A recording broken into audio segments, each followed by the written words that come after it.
Bonjour à toutes et à tous. La rédaction pénale Lefebvre Dalloz est ravie de vous retrouver aujourd'hui pour un nouveau décryptage de l'actualité jurisprudentielle en matière pénale.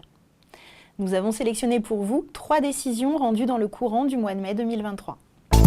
Nous débutons par les 2 décisions très attendues de l'Assemblée plénière en date du 12 mai. Ces décisions reconnaissent la compétence de la France pour juger de faits commis en Syrie par des auteurs syriens sur des victimes syriennes sur le fondement de la compétence universelle. L'une de ces affaires concernait des faits de torture, crimes contre l'humanité et crimes de guerre commis par les membres du groupe salafiste Jaish al-Islam entre 2012 et 2018. L'autre affaire concernait des faits de crimes contre l'humanité commis en Syrie de 2011 à 2013 par un réserviste de l'armée syrienne. Pour la mise en œuvre de la compétence universelle, l'article 1 de la Convention de New York, auquel renvoie l'article 689-2 du Code de procédure pénale, exige que l'acte de torture soit infligé par un agent de la fonction publique ou toute autre personne agissant à titre officiel. L'Assemblée plénière précise qu'une personne agit à titre officiel lorsqu'elle agit pour le compte d'une organisation non gouvernementale qui occupe un territoire et exerce dessus une autorité quasi-gouvernementale, comme c'est le cas de l'organisation Jaish al-Islam sur le territoire de la Ghouta orientale. L'autre point intéressant concerne la résidence habituelle de la personne poursuivie pour crime contre l'humanité ou crime de guerre sur le fondement de l'article 689-11 du Code de procédure pénale. La Cour donne un faisceau d'indices pour apprécier cette condition.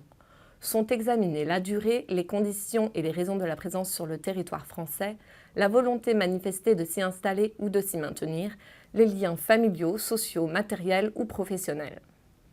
Enfin, dans les 2 affaires, la Cour se prononce sur la condition de double incrimination prévue à l'article 689-11 du Code de procédure pénale et exigée en cas de crime de guerre ou de crime contre l'humanité lorsque l'État concerné n'est pas partie au statut de Rome.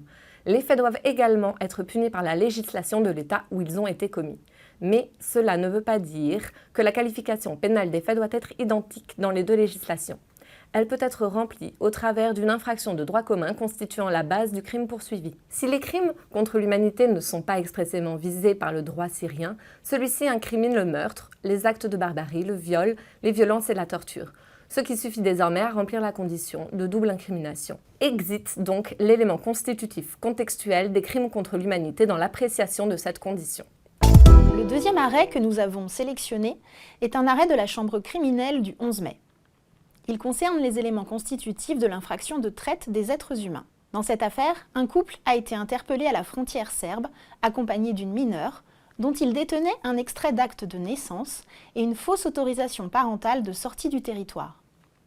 L'enquête établit que le couple a transporté depuis les pays de l'Est vers les pays de l'Ouest, moyennant rémunération, au moins 5 jeunes filles mineures, munies de faux papiers, afin de les marier à de jeunes hommes de la communauté rom. L'un des protagonistes est poursuivi en France pour traite d'êtres humains, infraction prévue et réprimée par les articles 225-4-1 et suivants du Code pénal. Condamné par les premiers juges, il est toutefois relaxé en appel. Une relaxe que confirme ici la Cour de cassation. La Cour rappelle que l'infraction suppose, entre autres conditions, que l'auteur ait poursuivi un but particulier, soit la commission contre la victime des infractions de proxénétisme, d'agression ou atteinte sexuelle, d'exploitation de la mendicité, de conditions de travail ou d'hébergement contraires à sa dignité, ou bien qu'il ait voulu contraindre la victime à commettre un crime ou un délit. Une interprétation stricte du Code pénal s'imposant au juge, ceux-ci décident qu'un mariage arrangé traditionnel, qui peut certes être moralement choquant, n'entre pas dans les prévisions de l'article. Par ailleurs, les jeunes filles n'avaient subi aucune atteinte ou agression sexuelle et avaient accepté de se marier dans de telles conditions. La relaxe était par conséquent justifiée. Le 3e arrêt sélectionné est une décision de la Cour européenne des droits de l'homme du 15 mai qui s'intéresse à la responsabilité des personnalités politiques sur leurs réseaux sociaux.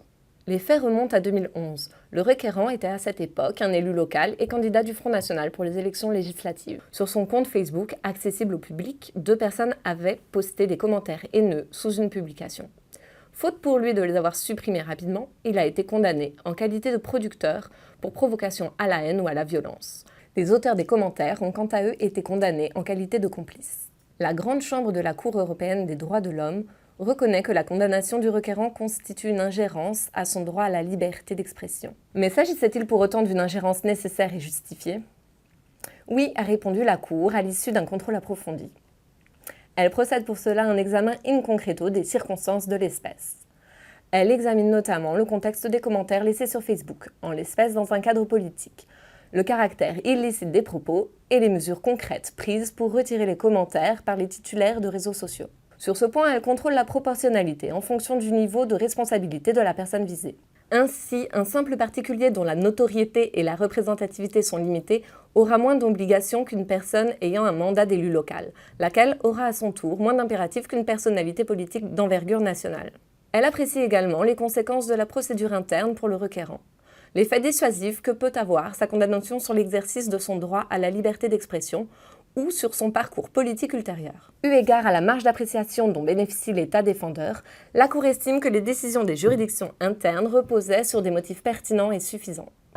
Merci de suivre régulièrement nos actualités. Rendez-vous le mois prochain pour une nouvelle vidéo de 5 minutes d'arrêt en pénal.